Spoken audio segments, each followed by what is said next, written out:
ఒరే Agra. Flash back. నీ reports అన్ని చూసానయ్యా. అవునా? ట్యూమరా? కాదయ్యా. క్యాన్సరా? కాదు బాబు. మరి ఇంకేంటి డాక్టర్? గూగుల్ ఏమో ట్యూమర్ అంటుంది, చాట్‌జీపీటీ ఏమో బ్లడ్ క్యాన్సర్ అంటుంది. ఏదో ఒకటి చేసి ఆపరేషన్ చేసి బతికిచ్చేసింది డాక్టర్ నన్ను. అవన్నీ నమ్మే ఉంటే నీ ఫేస్ లాగే నువ్వు ఏదో కన్నాలేసుకు బతకాల్సి వస్తుందిరా. అటన్నిటికంటే పెద్ద జబ్బు ఉంది నీకు. ఇంటర్నెట్ లో చూసుకొని నీ సెల్ఫ్ డయాగ్నోసిస్. నీకున్నది చిన్న నిమోనియా.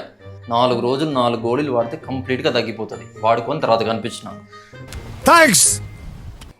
అయినా రోజుకి 100 డౌట్లు వస్తాయి డాక్టర్. ఎవరిని అడగాలి? ఈ ప్రిస్క్రిప్షన్ నంబర్ మీదేనా? నాదే బాబు. అయితే ఇప్పటి నుంచి ఏ డౌట్ వచ్చినా మిమ్మల్ని అడుగుతా. ఒరే ఆగ.